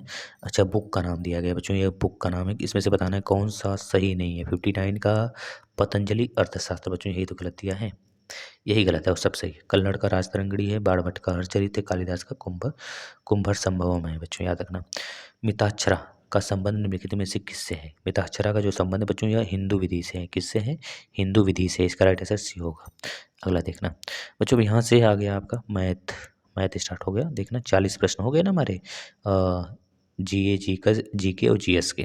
तो यहाँ से मैथ स्टार्ट हो गया है, 61 नंबर बताना। 61 का राइट आंसर क्या होगा बच्चों, यह आपको डायरेक्ट एसआई वाला फार्मूला अगर आपको याद होगा, एसआई बराबर PRT बटे के 100 बच्चों, इसमें रख देना, सारे के सारे वैल्यू आ जाएंगे। एक फार्मूला आपको यह और पता होना चाहिए, जो अमाउंट होता है, अमाउंट प्लस अमाउंट जो होता है बच्चों एसआई प्लस में अगर हम इसमें अमाउंट प्रिंसिपल ऐड कर देते हैं तो ये हमारा अमाउंट निकलता है। तो ये दोनों फार्मूला अगर याद हैं तो अब इस फार्मूले को, इस न्यूमेरिकल को लगा लेंगे। इसका जो राइट आंसर आने वाला है बच्चों वो 4000 आने वाला है, 4000, है ना। चलिए अगला देख लेते हैं। हाँ बच्चे इसमें क्या पूछ रहा है, इस तरह का आकृति दिया है बच्चों, इसमें डायरेक्ट पूछेगा आपसे कौन सा, मतलब कि जो यहाँ पर त्रिभुज है, जो यहाँ पर देखना हम बता देते हैं। एक हम बनाते हैं बच्चों, यहाँ पर जो त्रिभुज है, एक मिनट देख लेना। जो वृत्त है वो बुद्धिमान स्त्री के लिए, जो वृत्त है, ये वृत्त है जो, ये वृत्त जो होगा वो बुद्धिमान स्त्री के लिए होगा, बुद्धिमान स्त्री के लिए होगा। त्रिभुज को स्त्री का एक मिनट, त्रिभुज कार्यरत स्त्री के लिए, जो त्रिभुज बनाया गया है वो कार्यरत स्त्री के लिए, कार्यरत स्त्री के लिए है। और बच्चों जो वर्ग होगा वो घरेलू स्त्री, घर में जो स्त्री है उसके लिए है, इसको दर्शाता है। हम यहाँ पर अब देखते हैं, देखिए बुद्धिमान स्त्री क्या है, बुद्धिमान स्त्री की जब बात करेगा तो यहाँ पर क्या हो जाएगा बच्चों, यह हमारा यह बुद्धिमान स्त्री का है, और ये घरेलू स्त्री का है, और ये कार्यरत स्त्री का है। इस प्रकार से 3 स्त्रियों का नाम दिया है। पूछ रहा है क्या हमसे कि कौन सा भाग उन स्त्रियों को बताता है जो घरेलू तथा बुद्धिमान है लेकिन कार्यरत नहीं है। घरेलू भी है, बुद्धिमान भी है, लेकिन कार्यरत नहीं है। तो घरेलू यह है, बुद्धिमान यह है, कार्यरत यह है। तो घरेलू बुद्धिमान होना चाहिए, कार्यरत नहीं होना चाहिए, मतलब यह नहीं होना चाहिए। घरेलू और बुद्धिमान होना चाहिए, मतलब 4 इसका राइट आंसर होगा। 4 बच्चों, इसमें जो 62 में राइट आंसर अगर 4 दिया है तो वही हमारा राइट आंसर ए हो जाएगा। बताना, ऐसे प्रश्न आते हैं रीजनिंग के, ऐसे प्रश्न है बच्चों जो आप उड़ा के आओगे, फोड़ के आओगे बस डेली। एक मिनट, एक मिनट, एक मिनट, एक मिनट है बच्चों, यहाँ पे क्या गलत हो गया, घरेलू है, घरेलू बोला गया है और कार्यरत भी है। इसमें देख लेना, प्रश्न अच्छों को पढ़ना। घरेलू है, घरेलू स्त्री को दर्शाता है, अच्छा वर्ग जो है घरेलू को दर्शाता है, त्रिभुज जो है कार्यरत को दर्शाता है, मतलब इसमें राइट आंसर हमारा 2 होगा। फिर ये हमारा कार्यरत है ना, तो यह वाला नहीं होगा, मतलब यह वाला हमारा होना चाहिए, है ना, यह 2 होगा इसका राइट आंसर बच्चों, 2। एक बार आप मिला लेना, सही होगा 100%। भाग 4 क्या प्रदर्शित करता है, जो भाग 4 है भाग 4 यह प्रदर्शित करता है देखना, भाग 4 यह प्रदर्शित वे स्त्रियाँ जो बुद्धिमान हैं तथा घरेलू हैं लेकिन कार्यरत नहीं है, बिल्कुल। तो हमारा जो 63 का राइट आंसर होगा बच्चों, और डी हो जाएगा। देखना, वे स्त्रियाँ जो बुद्धिमान हैं तथा कार्यरत है लेकिन घरेलू नहीं है, आप मैच कर लेना, आपको मिल जाएगा। देखना ऐसा प्रश्न आता है कोडिंग डिकोडिंग में बच्चों, बड़े अक्षरों में एक शब्द दिया गया है आपको, तो बताना है कौन से शब्द मिलाकर इनसे केवल एक शब्द को ही बनाया जा सकता है, वह शब्द क्या है बताना। तो 64 का जो राइट आंसर हो जाएगा वह क्या बनेगा बच्चों, हमारा सी, यानी कि ट्रेंड बनेगा बस, और बाकी नहीं बनेगा। देखना इसमें क्या क्या है, ट्रेंड TREND बनेगा। और वंडर देखना, डब्ल्यू तो है ही नहीं इसमें, इसमें डब्ल्यू है ही नहीं, तो मतलब यह बनेगा ही नहीं। नाइलॉन, नाइलॉन, नाइलॉन, ओ है क्या, है, एल है क्या, यल भी देखिए इसमें नहीं है बच्चों, यल नहीं है तो मतलब ये भी नहीं बनेगा। TRAIN, आई है, एन है, आर है क्या, इसमें आर भी है, टी है क्या, टी भी है, RA, ए नहीं दिख रहा है इसमें ना, ए नहीं है तो मतलब ये भी नहीं बनेगा, मतलब राइट आंसर हमारा ट्रेंड होगा। इसमें देखना, इसमें भी वही सारी चीज़ें, मतलब 65 का जो राइट आंसर आप आराम से बता सकते हैं बच्चों, सी हो जाएगा इसका राइट आंसर, रेशनल नंबर, है ना। यहाँ पे देखना बच्चों, यह भी बहुत इंपॉर्टेंट है, इसमें बस आपको छांटना है। जो नवंबर है, नवंबर शब्द को सांकेतिक भाषा में क्या कहेंगे, एन का कोड क्या है, इसमें ढूंढ लेना है एन का कोड क्या है। देखना जरा, जो एन का कोड होगा वो हमारा त्रिभुज होगा, और यहाँ पर ओ है तो ओ का कोड क्या हो जाएगा बच्चों, वो हमारा यह वर्ग हो जाएगा। वी का कोड क्या होगा, वी का कोड हमारा यक्स हो जाएगा। और ई का कोड क्या होगा, ई का कोड प्लस हो जाएगा। और एम का कोड क्या होगा, स्टार हो जाएगा। बी का कोड क्या होगा, डॉलर हो जाएगा, ई का कोड क्या होगा फिर से प्लस हो जाएगा, और आर का कोड क्या होगा बच्चों, वो ऐट द रेट हो जाएगा। तो इस तरह से आप मिला सकते हैं। इसमें कौन सा राइट आंसर आपका होगा बता दीजिए। जो हमारा राइट आंसर हो जाएगा 66 का, वो सी हो जाएगा, सी बता देना बच्चों ना। अगला देखना, सांकेतिक भाषा में निम्नलिखित अंकों को यथाक्रम दिए हुए हैं, इसमें क्या करना है, 8 2 6 5 4 3 किस प्रकार लिखा जाएगा। तो सिंपल सा है, इसमें बस आपको बताना है जो कोड है ना, कोड 8 के आगे क्या है बच्चों, इस तरह से आपको बता देना है सिर्फ। इसका राइट आंसर क्या हो जाएगा, 67 का मैच करेंगे तो डी आएगा बच्चों, डी आपका राइट आंसर होगा। देखना इसमें बस अभी हमने ऊपर ऐसे ही सवाल किए हैं बच्चों, जो घरेलू स्त्री है, कामकाज वाली स्त्री थी, यह बिल्कुल सेम वैसे ही आप इसे सॉल्व कर लेंगे। 69 का देखना, इसमें क्या पूछ रहा है, कौन सा एक अक्षर जोड़ने से नए शब्द बन जाएंगे, मतलब नए शब्द बन जाएंगे सब में, है ना बच्चों। तो ऑट, OUGHT, ऑन्कर्ड, है ना, ऑनडोल्ड, मतलब ऑनडोल्ड, और आउच, मतलब बच्चों इसमें राइट आंसर हमारा क्या होगा 69 का, आप तो समझ गए बच्चों, डी होगा ना, सी होगा। देखिए आउच, आउच बनेगा ना, ऑन्कर्स बनेगा बच्चों, ऑन्डल, ऑन्डोल्स, है ना, आउच, मतलब इस तरह से बनेगा आउट। 69 का जो राइट आंसर है बच्चों वो सी होगा, सी होगा, सी, यानी कि इसमें राइट आंसर डी वाला सही है हमारा, डी वाला सही है। इसको आप मिला सकते हैं। थोड़े से ऐसे प्रश्न डिफिकल्ट हो जाते हैं, ऐसे प्रश्न छोड़ के ही आना है बच्चों, ये तो याद रख लेना, अगर नहीं मैच करेगा तो नहीं मिलाना है हमें। एक चौराहे पर दिशा सूचक है बच्चों, एक तरह से आप इसको बना सकते हैं दिशा सूचक। इसमें जो राइट आंसर है हम आपको बता देते हैं, 70 का जो राइट आंसर है सी होगा बच्चों, पूर्व की तरफ आएगा। अब ये अभी दिशा सूचक है, दिशा वाला इस वजह से आता है क्योंकि रेलवे में बहुत ज़्यादा चीज़ें दिशा पे वर्क करते हैं हम लोग, वहाँ पे वर्क जो होता है दिशा के लिए ही होता है। तो बच्चों यहाँ पर 71 का जो राइट आंसर होगा वो भी ए लगाना आप, दक्षिण। ये भी देखिए दिशा से ही रिलेटेड है बच्चों, 72, इसका भी राइट आंसर बच्चों आप सी लगाओगे, 15। अब यहाँ पे देखना, हम आ जाते हैं बच्चों, यहाँ पे बहुत ही इंपॉर्टेंट प्रश्न है, इसको हम करके दिखाते हैं आपको। देखिए कथन और निष्कर्ष का है, एक कंपनी को अपना घाटा पूरा करने हेतु उसे उत्पादन शुल्क में वृद्धि कर देनी चाहिए। अब बताना, पॉजिटिव सोचना है, कंपनी की उत्पादन शुल्क की दर बहुत कम है, क्या ऐसा हो सकता है, क्या बताना बच्चों, क्योंकि उसमें बोला जा रहा है उत्पादन शुल्क में वृद्धि कर देनी चाहिए, इसमें कारण दे रहा है कंपनी की उत्पादन शुल्क की दर बहुत कम है, इस वजह से शुल्क में वृद्धि कर देनी चाहिए। शुल्क में वृद्धि करने से क्या उत्पादन पर फर्क पड़ेगा बच्चों, इस चीज़ को दिमाग से सोचना। यदि शुल्क को बढ़ाया नहीं गया तो घाटे को पूरा नहीं किया जा सकता।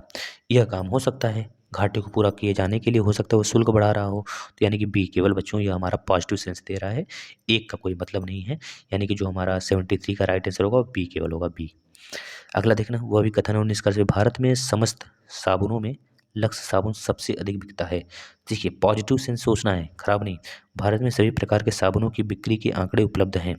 अब यह है कि नहीं है, हमसे इससे क्या मतलब है या नहीं है, अगर हैं तब ठीक है, अगर नहीं है तब भी बच्चों, क्योंकि ये पॉजिटिव सेंस दे रहा है, मतलब ये हमारा सही हो सकता है। भारत में सभी प्रकार के साबुनों की बिक्री के आंकड़े स्थित हैं, मतलब उपस्थित है, तभी तो ये बताया गया भारत में समस्त साबुनों में लक्स साबुन सबसे अधिक बिकता है। जब सभी आंकड़े उपस्थित होंगे तभी तो लक्स को अच्छा दर्जा दिया गया, मतलब कि पहला वाला सही है बच्चों। दूसरा क्या बोल रहा है, भारत में लक्स साबुन की अपेक्षा अन्य साबुनों का उत्पादन कम है, यह तो नहीं बोला गया, यहाँ पे निगेटिव सेंस दे दिया, तो मतलब ये काट दीजिए, राइट आंसर आपका फर्स्ट केवल होगा, मतलब ए सही होगा। अब यहाँ पर आ गया बच्चों आपका कथन और निष्कर्ष देखना। देखिए इसमें अगर पहला सही होगा तो पहला, दूसरा अगर दूसरा, अगर दोनों सही होगा तो सी वाला, अगर ना तो एक ना तो दो, तो इस तरह। देखिए चलिए इसको लगाते हैं हम लोग, बहुत ही आसान प्रश्न होते हैं सिलॉक का, आराम से इसको मज़े से लगाते हैं। देखिएगा, कुछ गीदड़ शेर हैं, कुछ गीदड़ बच्चों शेर हैं, लायन हैं, सभी शेर चीते हैं, सभी शेर क्या हैं बच्चों, वो चीते हैं, चीते मतलब सी लिख देते हैं। अब बताना है निष्कर्ष में, देखिए कुछ गीदड़ चीते हैं, जो कुछ गीदड़ हैं वो चीते के अंतर्गत आ गए, मतलब पहला सही हो गया। सभी शेर चीते हैं, क्या सभी शेर जो है वो चीता के अंतर्गत आ गए बच्चों, ये भी सही, मतलब दोनों सही होगा, दोनों सही, यानी कि फर्स्ट भी सही, सेकंड भी सही। 75 का जो राइट आंसर होगा हमारा क्या हो जाएगा, सी हो जाएगा, क्या हो जाएगा बच्चों, 75 का राइट आंसर सी हो, क्योंकि दोनों सही हो गए। अगला देखना, सभी चूहे बिल्लियां हैं, सभी चूहे बिल्लियां हैं, बनाना जरा, सभी चूहे मतलब सभी रैट जो हैं बिल्ली हैं, कैट हैं, कुछ चूहे खरगोश हैं, कुछ चूहे जो रैट हैं वो खरगोश हैं, मतलब बच्चों रैबिट हैं, रैबिट हम लिख देते हैं RAB। अब बताना निष्कर्ष में देखना, कुछ बिल्लियां खरगोश हैं, कुछ बिल्लियां जो हैं, जो कुछ कैट हैं वह खरगोश हैं, बिल्कुल भाई ये इसमें से आ रहा है ना, तो मतलब एक वाला सही है। सभी खरगोश बिल्लियां हैं, सभी खरगोश जो है वो बिल्लियां हैं, यह कदापि गलत अगर बोलता हो सकती हैं तब सही हो जाता, मतलब केवल फर्स्ट हमारा सही है 76 का। केवल फर्स्ट से, यानी कि ए इसका राइट आंसर होगा बच्चों ना। अगला देखना, इसमें आपको मैच कराना है, खोजना है अपना उत्तर समीकरण के द्वारा बच्चों। 78, 40 और 42 से जिस प्रकार से यह वर्ड बना है उसी प्रकार से 32, 48, 72 से यह बना है, तो बताइए 44, 46, 36 से क्या बनेगा। देखिए सिंपल सा है, अगर 78 है, देखना 21 है और 78 है, इस प्रकार से कुछ बनाया गया है, तो इसका जो बनेगा बच्चों कैसे बनेगा ये देखना ज़रा।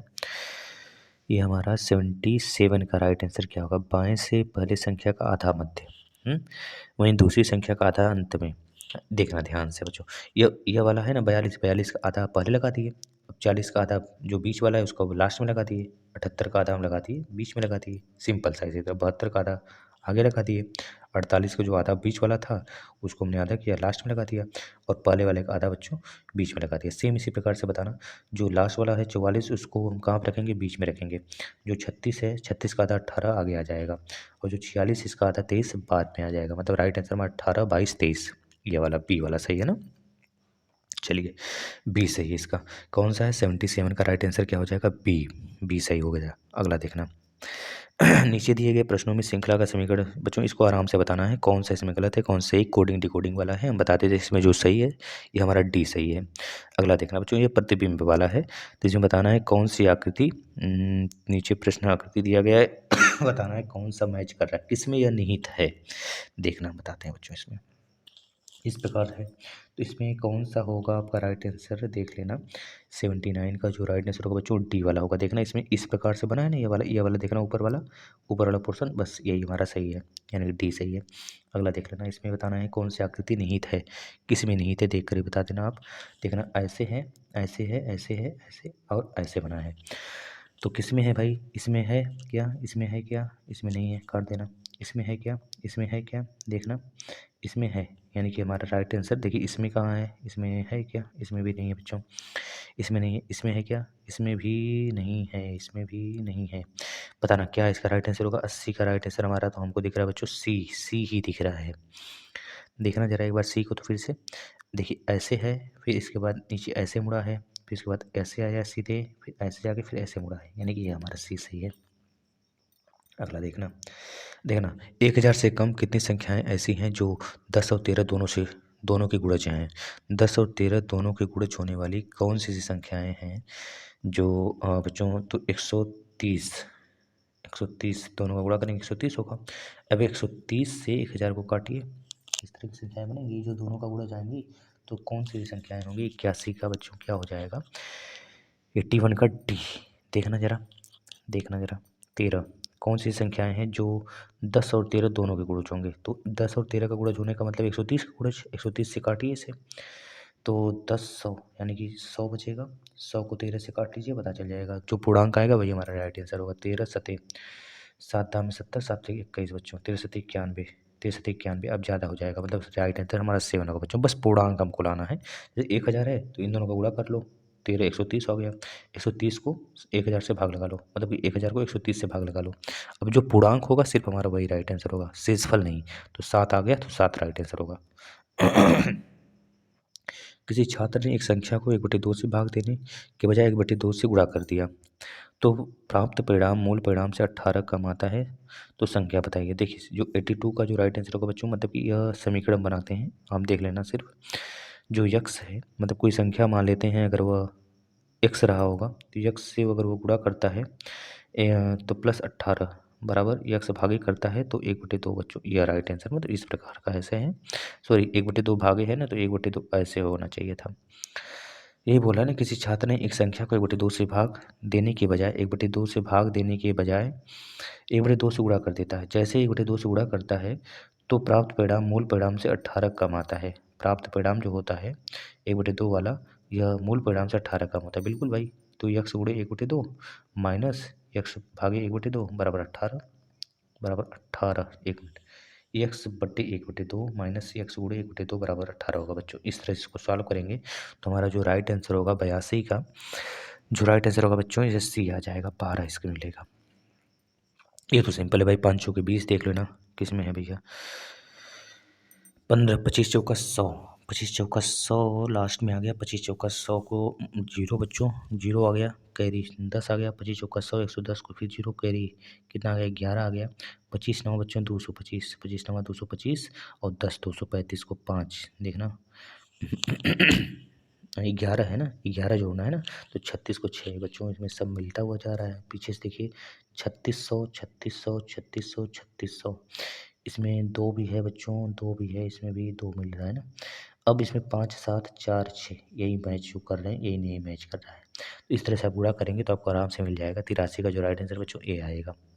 यहाँ देखिए बहुत ही अच्छा प्रश्न है बच्चों। 84 बहुत ही बेहतरीन प्रश्न है। इसको सॉल्व करिए। 10 के पावर 1 माइनस 1 दिया है। 10 के पावर 1 माइनस 1 देखना बच्चों, इसमें जो राइट आंसर होगा, इसमें हम इसको सॉल्व करते हैं। पहले बताते हैं आपको कैसे सॉल्व किया जाएगा 84 का ना। देखिए 10 के पावर 1 दिया है। अगर 10 के पावर 1 होता, देखना क्रम से इसको सॉल्व करते हैं। 10 के पावर अगर 1 होता माइनस 1 होता तो मतलब 9 आ जाता। 9 आ जाता, क्या 11 से कटता? नहीं कटता। अब अगर 10 के पावर 2 होता तो 100 आता। 100 में से 1 माइनस करते तो 99 आता, मतलब 11 से कट जाता है। यह 11 से पूरी तरह से कट जाता ना। अगर हम 10 के पावर 3 लगा देते, 10 के पावर 3 का मतलब कि 1000, 1000 माइनस 1 करते बच्चों तो 999 आ जाता। अब 999 क्या 11 से कट रहा है? सोचो ज़रा, 11 से कट रहा है नहीं ना, मतलब कि 11 से कटने के लिए 2 4 6 2 चाहिए हमें, पावर 2 चाहिए, फिर पावर 4 चाहिए, तब जाके 11 से कटेगा, फिर पावर 6 चाहिए, इस प्रकार से इनफाइनाइट तक। यानी कि जो वैल्यू है वो क्या आना चाहिए, 2 4 6 8 10, इस प्रकार से सम संख्या आना चाहिए। मतलब जो यन है एक प्रकार के सम संख्या है, सम मान है, तभी जाके वो 11 से कटेगा, नहीं था नहीं कटेगा। अगला देखना, यदि दो संख्याओं का योग 25 है और अंतर 3 है, अंतर 3 है, 3 है कि 33 है, इस प्रश्न में देखना थोड़ा सा मिसप्रिंट किया है क्या। 3 है बच्चों, 3 है, ये 2 बार 3 लिख दिया है सिर्फ। 3 है तो छोटी संख्या को बड़ी संख्या और बड़ी संख्या बताएं। छोटी संख्या और बड़ी संख्या बताएं बच्चों। ये प्रश्न कुछ गलत लग रहा है, आप इसे सॉल्व कर लेना। छोटी संख्या बड़ी संख्या पूछ रहा है, इसमें आंसर या नहीं रहेगा, तब तो दूसरा आंसर रहेगा। दोनों पूछ रहा है ना या छोटी ही पूछा हो या बड़ी पूछा हो, तो दो संख्याओं का योग 25 है और अंतर क्या है, दोनों संख्या का 3 है। दो संख्याओं का योग 25 है, तो अगर हम कह दें दो संख्याओं का योग 25 है, ऐसी कौन सी संख्या होगी। देखना 25 है तो हम कह दें 12 और 13, 12 और 13 भी 25 हो सकता है। 12 प्लस 13 25 होगा। इसके बाद 11 और 14 भी 25 होगा। 11 और 14 भी 25 होगा, लेकिन 11 14 को माइनस करेंगे तब भी हमारा 3 आ जाएगा बच्चों, आ गया, मतलब यही हमारा राइट आंसर है। अगर बड़ी संख्या पूछता है तो 14, अगर छोटी संख्या पूछता है तो 11 राइट आंसर है। अगला देखना लघुत्तम समापवर्तक पूछ रहा है, इसका मतलब एलसीएम पूछ रहा है। तो एलसीएम पूछ रहा है तो 3 6 8 है, तो इसका डिफरेंस लेना बच्चों कितना होगा। डिफरेंस तो सीएफ में लिया जाएगा ना, छोड़ना इसे। 3 ले लेना, 3 दूनी 6 ले लेना, 2 चौके 8 ले लेना, बस राइट आंसर हमारा हो गया। 4 दूनी 8, 8 3 24 बच्चों, ये 24। अच्छा महत्तम समापवर्तक पूछ रहे, लघुत्तम समापवर्तक क्या होगा। लघुत्तम समापवर्तक बच्चों 8 3 24 होगा इसका राइट आंसर, क्योंकि नीचे कुछ कॉमन ही नहीं है, तो 24/1 मतलब 24 होगा, राइट आंसर डी होगा। अगला देखना, 4 26 3 और 140 का महत्तम समापवर्तक पूछ रहा है। तो बच्चों इसमें कुछ कट ही नहीं रहा है, देखना 3 है, मतलब राइट आंसर हमारा ए होगा, 87 का यही हो सकता है और कुछ नहीं। चलिए आगे देखते हैं। इसमें देखना, ये तो बहुत ही अच्छा प्रश्न है, इससे आप सॉल्व करेंगे तो सॉल्व हो जाएगा। 7 3 10 10 10 5 15, 15 में से 4 जाएगा तो 11, 15 में से 4, 15 में से 4 जाएगा तो 11 बचेगा ना, देख लेना। देखिए 5 7 3 10, 7 3 10 5 15, 15 माइनस 4 11 हो गया, 11 हो गया ना, देख लेना 11 हो गया। अब 7 9 5 और 10 का एलसीएम ले लीजिए, कितना आ जाएगा देख लेना। नीचे 630 तो आने वाला है, 630 तो आने वाला है बच्चों। 7 3 10 5 15, 7 3 10 5 15 माइनस 4, यानी कि राइट आंसर हमारी समझ से ए होना चाहिए। इसका सॉल्व करना तो आ जाएगा ए बच्चों, क्योंकि 11 से पास में ए ही है, तो यही हमारा राइट आंसर होगा। अगला देखना, यह बहुत आसान है भाई। 36 छात्र हैं, उसमें लड़के लड़कियों का समूह दिया है, तो पूछेगा वही लड़कों लड़कियों का क्या पूछा है, लड़के तथा लड़कियों का अनुपात पूछा गया है ना। लड़के तथा लड़कियों का यानी इतना अनुपात में है, कितनी और लड़कियां इस ग्रुप में सम्मिलित की जाएं कि लड़के लड़कियां। बच्चों बहुत आसान प्रश्न है, इसमें आप कुछ नहीं करना है। 4 इसको 4 है, 4 9 36, 4 9 36 और 4 9 36 9, 4 3 12, 12 और 12 के बाद बच्चों 4 9 36, 9 3 27, 27 27 और 9, 27 और 9 बच्चों मतलब 27 लड़के हो जाएंगे और 9 गर्ल्स हो जाएंगी। इस प्रकार से आप 27 प्लस एक्स करके निकाल सकते हैं। कोई हार्ड नहीं है, आराम से इसको करिएगा बच्चों। 89 का जो राइट आंसर हमारा हो जाएगा बच्चों डी होगा, डी होगा ना। अगला देखना, यदि किसी राशि में पहले 30% की कमी पुनः 10% की वृद्धि की जाती है तो प्रतिशत वृद्धि के या कमी होगी। देखना, पहले 30% की क्या किया जाता है, कमी किया जाता है, फिर क्या किया जाता है, 10% की वृद्धि किया जाता है, यानी टोटल में हमने कमी कर दिया। तो टोटल कितना आ जाएगा बच्चों, इसे अब लगा लेते हैं, जीरो कट जाएगा, 3 आएगा, -30 और 10 कितना होगा, -20 हुआ, -20 में -3 जोड़ दीजिए, -23। 1 मिनट कहीं गड़बड़ हो गया। 30% की कमी पुनः 10% की वृद्धि की जाती है तो प्रतिशत वृद्धि होगा या फिर कमी होगा।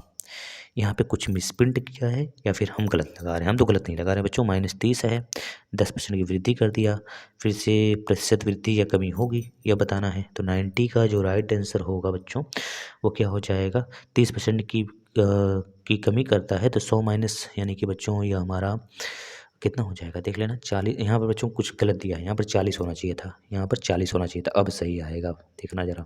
जहाँ पे 10 लिखा है ना वहाँ पे 40 होना चाहिए था, मिसप्रिंट कर दिया है यह। तो 30% की कमी, फिर 40 की वृद्धि, फिर यहाँ पर 30 की कमी, 30 की कमी, यानी 30 गुणे 40, यानी 4 3 12 हो गया। तो 30 में से 40 जाएगा बच्चों, 10 बचेगा, +10 और -12, यानी कि -12 और +10 कितना हो गया, -2। -2 का मतलब कमी आ रहा है, यानी कि राइट आंसर बी होगा बच्चों। 90 का राइट आंसर क्या हो जाएगा, बी हो जाएगा, बी। याद रखना बच्चों। चलिए अगला, यदि किसी वस्तु को 5000 में बेचने पर जितना लाभ होता है 500 रुपये में बेचने पर उतना ही हानि होता है तो वस्तु का क्रय बच्चों बराबर कर लेना, बस इसको, कुछ नहीं है इसमें, दम बिल्कुल नहीं है, बस बराबर करवा लेना, हो जाएगा। राइट आंसर बाहर आ जाएगा 5000, 5000 माइनस एक्स बराबर एक्स माइनस 500 कर लेना, बस राइट आंसर आ जाएगा। जो एक्स की वैल्यू होगी, एक्स इधर करना तो 2x हो गया, और मतलब एक्स को इधर कर लेना, 2x हो गया, और एक्स माइनस 500 यानी कि 2x बराबर कितना होगा, 5500। 5500 को 2 से काट लेना, 2 दूनी 4, 2 सत्ते 14, 2 पचे 10 बच्चों 2750 कहाँ पे है, राइट आंसर सी हो जाएगा। यदि किसी धन का साधारण ब्याज 6 वर्ष में उस धन का तिगुना हो जाता है बच्चों, ये तो सिंपल से देखते ही बता देंगे आप। जो 92 का जो राइट आंसर है बच्चों 50% हो जाएगा। 6 का डबल हो रहा है ना, 3 का डबल हो गया 2, यानी कि 3 बच्चों 1/2, 1/2 हो गया। देखिए 3/6 गुणे 50 कर लीजिए, फिर गुणे 100 कर लीजिए, 3 दूनी 6, 2 से काट लेंगे तो 50% आ जाएगा। 50% राइट आंसर है 92 का बच्चों। चलिए अगला देख लेते हैं। राकेश किसी काम को 20 दिन में करता है, 12 दिन में और महेश कर देता है, 5 दिन तक काम साथ करते हैं। उसके बाद शेष काम जो है राकेश ने काम छोड़ दिया, तो बताना है महेश अगले कितने दिन में काम किया। बच्चों ये तो बहुत आसान प्रश्न है, देखते हैं। देखिए जो हमारा राकेश है वो 20 दिन में करता है, ठीक है, और जो हमारा महेश है, महेश मतलब एम ले लेते हैं, ये 12 दिन में करता है। तो इन दोनों का एलसीएम कितना हो जाएगा, 12 और 20 का, 4 दिन 12, 4 पचे 20, यानी कि 4 गुणे 3 करिए, 4 गुणे 3 और गुणे 5, 5 3 15 चौका 60 हो गया ना, 60 हो गया, 20 3 60, एफिशिएंसी 3 आ गया इसका, और 12 पचे 60 बच्चों 5 आ गया। बोल रहा है दोनों 5 दिन साथ करते हैं लगातार, तो 5 3 8 एफिशिएंसी टोटल है, 8 बचे 40 दिन, दोनों ने 40 काम कर लिया साथ रहकर, यानी 20 काम शेष बचा। अब 20 काम कौन करने आ रहा है, अब राकेश ने काम को छोड़ दिया, तो 20 काम अकेले महेश करता है। महेश की एफिशिएंसी कितनी भाई, 5 है, 5 है, तो 5 चौके 20, 4 दिन एक्स्ट्रा और काम होगा, मतलब पहले 8 दिन होता था, अब 4 दिन और टोटल मिलाकर, मतलब जो महेश है, महेश कितने दिनों में पूरा कर सकता है बाकी दिन, तो 4, यानी 8 4 12, अगर टोटल काम पूछता तो 12 होता, अगर महेश का पूछा है तो राइट आंसर 4, यानी 93 का जो राइट आंसर बच्चों वो बी हो जाएगा। बाकी शेष काम 4 दिन में पूरा होगा। ये ट्रेन वाला है, आराम से सेव कर सकते हैं। 94 का जो राइट आंसर बच्चों हमारा क्या आ जाएगा, बी हो जाएगा। अगला देख लेना, ये अभी आसान है बच्चों। 5 6 7 का अनुपात दिया है, तो ये गुणनफल दिया है, तो 5 छक 30, 7 एक 21, 210 बराबर इतना है, 210 बराबर कितना है, 5670 है। काट लेना, 0 0 से गया, अब 7 7 एकम 7, 7 दूनी 14, नहीं 21 से कितने बार में जा रहा है, 6 एकम नहीं, 3 एकम, 3 दूनी 6 नहीं, 2 एकम 2, कितने बार में जाएगा देख लेना। 95 का जो राइट आंसर होगा बस इसे काट कर आप आंसर ला देना, सी आएगा बच्चों, सी आएगा। ये भी देखना बहुत आसान है। 5 किलोमीटर सड़क के दोनों तरफ इस प्रकार से ऐसे प्रश्न आते हैं, तो 96 का जो राइट आंसर है बच्चों ये सी हो जाएगा हमारा, सी। अब यह भी देख लेना, ये भी बहुत आसान प्रश्न है। 16 किलोमीटर प्रति घंटे, 60 किलोमीटर प्रति घंटे, अगर एक तरफ चाल चलती हैं, दोनों एक तरफ चाल चलता है, मतलब अगर एक तरफ, इस तरह हम बात करें, कोई रेलगाड़ी ऐसे आ रही है, ऐसे आ रही है, तो दोनों जब लड़ेंगे तो चाल बढ़ जाएगा दोनों का, लेकिन डिस्टेंस घटेगा। लेकिन एक तरफ के पीछे ऐसे चल रही हैं दोनों, आगे पीछे करके, तब तो चाल तो वो दोनों का ऐड ही होगा, चाल तो ऐड ही होगा लेकिन दूरी, एक मिनट, दूरी तो ऐड होगा लेकिन चाल घटेगा। चाल जो ज़्यादा होगा उसमें से कम वाले को माइनस कर देंगे, है ना, ये होता 98 देखना, ये भी हो जाएगा, बस औसत वाला है, आराम से इसे कर सकते हैं आप। 98 का जो राइट आंसर होगा बच्चों डी हो जाएगा। 99 देखना, 99 भी हमारा क्या है, औसत वाला ये भी है बच्चों, ये भी कर सकते हैं आप आराम से। इसका राइट आंसर 39.7 आ जाएगा। जैसे देख लेना, 100 गुणे 40 कर लेना, प्लस 53 माइनस 43 कर लेना, बटे 100 कर लेना, क्योंकि वह 53 की जगह 83 अंक पढ़ लेता है, तो 53 हमारा कम है, 83 ज़्यादा है, 83 पढ़ लिया जाता है, मतलब 83 53 माइनस 83 हमको कर देना, 53 अंक को 83 पढ़ लेता है और 83 उसमें जोड़ देता है, मतलब कि जो एक्स्ट्रा था उसको हम 100 गुणे 40 बटे 100 में से घटा देंगे बच्चों, राइट आंसर आ जाएगा। और लास्ट प्रश्न देख लेना, टोकरी 19.50 रुपये में बेचकर दुकानदार 30% का लाभ कमाता है, 40% लाभ कमाने के लिए उसे कितने में बेचना होगा, तो इसका हम बता देते हैं शेड्यूल। देखना, 90.50 बटे 30% लाभ कमाता है, लाभ होता है, मतलब 130 नीचे होगा, 130 नीचे होगा, 40% लाभ कमाने के लिए मतलब 140 से ऊपर पूरा कर देना, बस सॉल्व कर लेना। 19.5 बटे 130 या फिर ऐसे कर लेना, 19 13 का 13 कम 13 कितना बचा देख लेना, 13 कम 13 कितना बचा, कितना बचा भाई, 13 कम 13 और 6 बचा, 13 13 6, 13 26 43 34 बचे 65 15, मतलब 1.5 में गुणे 14 कर लेना, राइट आंसर आ जाएगा। 14 बचे 70 को 0 हाथ में 7, 14 एक कम 14 और 21 बच्चों 21, राइट आंसर इसका ए होगा, 100 का राइट आंसर ए हो जाएगा। बस इस तरह से हमने 100 क्वेश्चन बच्चों 1 घंटे में सॉल्व कर लिया, बिल्कुल एक्सप्लेन के साथ बच्चों। अगर आपको अच्छा लगा हो तो इसे शेयर करना, दबा के शेयर करना। ये डेली सेशन आता है, ये हमारा सेकंड डोज है बच्चों। हम इस तरह से 45 टेस्ट लाएंगे, 45 सब कर लेना, यहीं से ग्रुप डी में फंसने वाला है सारा का सारा प्रश्न बच्चों। धन्यवाद, अच्छा लगा होगा ज़रूर बताना।